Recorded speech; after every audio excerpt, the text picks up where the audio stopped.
Mr. Sampson, how great was it to finally see your Hoos bring home a national championship trophy? We saw them the whole way. It's very exciting to watch, and it's the greatest feeling in college basketball history. So it's good to see this school get a national title. Hey guys, I'm Amelia Delphos, and I'm here at Scott Stadium getting ready for the NCAA championship celebration. Are you excited for today? I am so excited for today. I know our Wahoos worked so hard for this. I know our fans cheered so hard for this, and I'm so excited that we're all able to celebrate here together. We're able to be at this amazing place, UVA, and we're just here, so I love it. Oh my gosh, I'm so excited. Oh my God, I love it. We've been waiting for 35 years for this!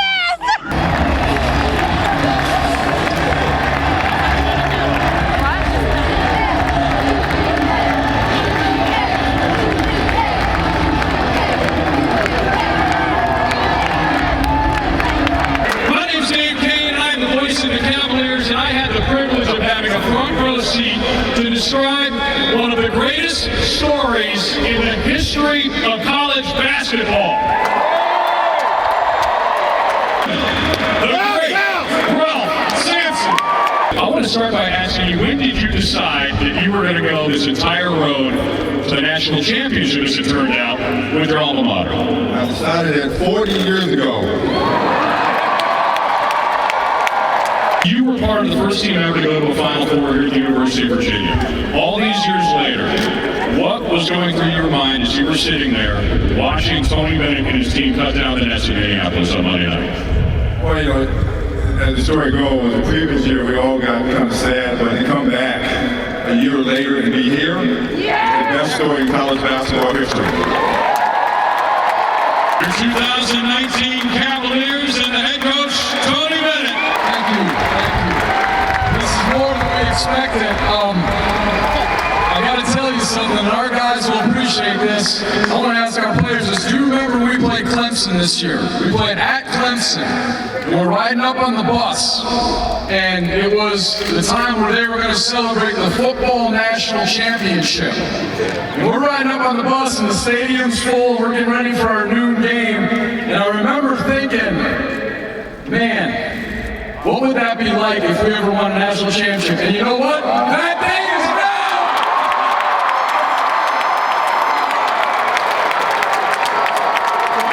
now! Observing these guys, they're part of one of the greatest stories that I've ever seen written, and it'll be told over and over again.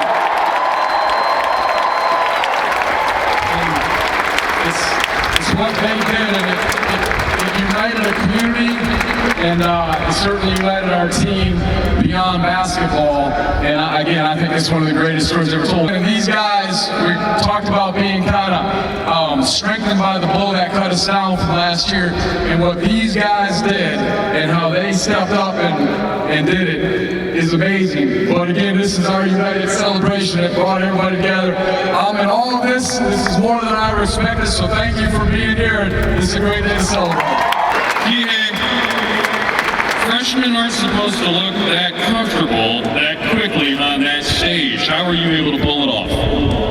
Just to help my teammates. They put all the confidence in me and just allow me to go out and play freely. Just super excited and just extremely thankful to make it this far. And what will you say to Kine every time you call him? How are you going to lead into that conversation? You remember that pass you gave me, and we're able to go to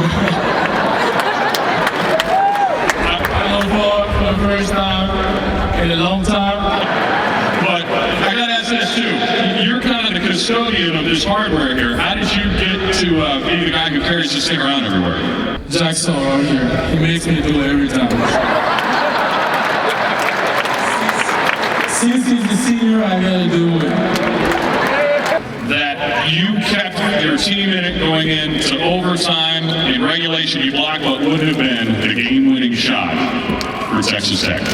First of all, I wanted to bring the ball. Me and Jerry were going to switch spots, and he was like, no, bro, you got it. And I was like, all right, I mean, you've been doing a great job on the overall game, but I got you. And then, I mean, I was just trying not to foul, and that's maybe playing for the team. Coach Bennett and Coach Wilson, they were telling me to stay patient. Coach O, they told me to stay patient. Everyone was telling me to stay patient. I mean, shout out to everybody, but everyone staying patient. I mean, I think it's obviously harder going through happy with it, but I mean, I knew we had a big chance to win it all, so I just had to take a big return. You weren't even sure if you'd be playing this season when you transferred from Auburn. Correction, take my penalty.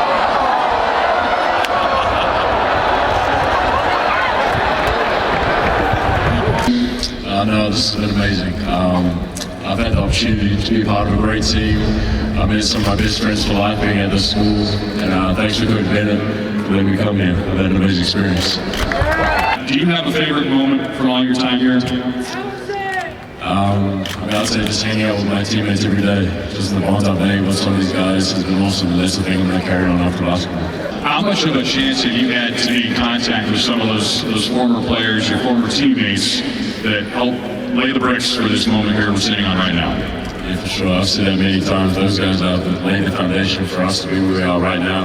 The culture change started with them, so to pay tribute to them. I've tried to reach back to as many of those guys and just say thank you. What's next for Jack Salt?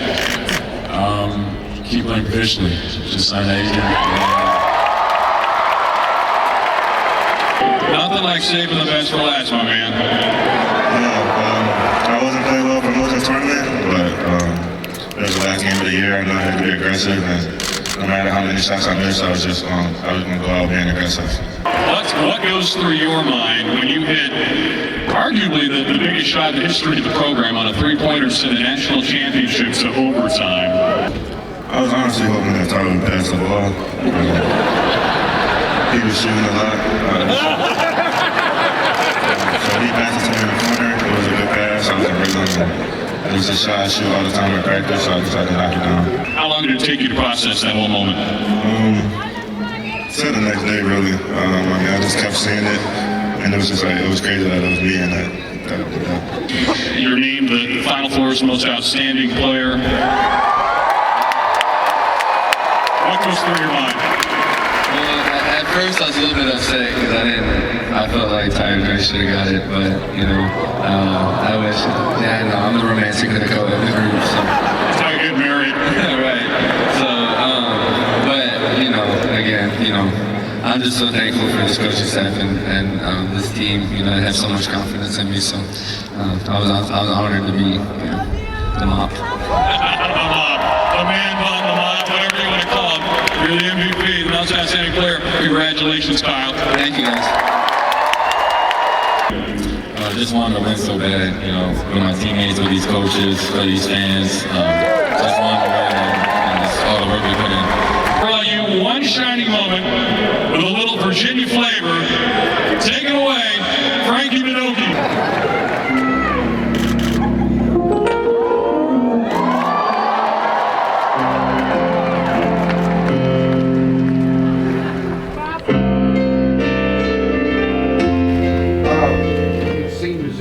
A lot of people talk to your dad at the NCAA tournament. I guess he did not make it for the semifinals. What kind of dialogue did you have with him during that period? Yeah, no, I'm so glad he was there for the championship game.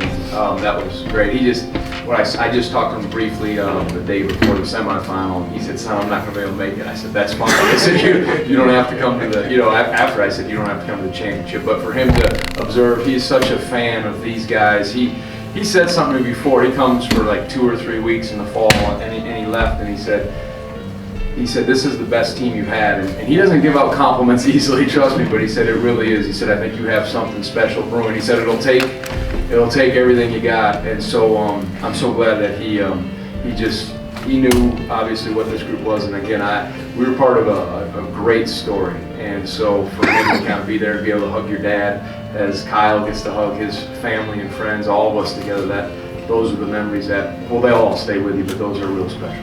When I first got the job, there was a Dave Matthews concert going on, and I remember I was, maybe a week on the job in my office, and I just snuck out and I looked at the stadium, and I remember saying, someday it's going to be like this for basketball. I hoped, and I really did, and it didn't look promising early. It just took time, but then we have whatever it is, 4,000 or 5,000 people on the wait list now for season tickets, and that number may increase a little bit, but to be part of that, and then to walk out here because they said, well, we can't do it at JPJ. Well, first because there's a monster truck thing going on in there, but they said it won't be able to hold enough people, and I was like, come on, all right, there's going to be enough room in there, and then to see that this community has been through a lot, and then to see this come together and to celebrate with them, and like we said, it was a united celebration, and nothing else mattered but celebrating this and the community coming together, and it was healing in so many ways, and it was not lost on any of us.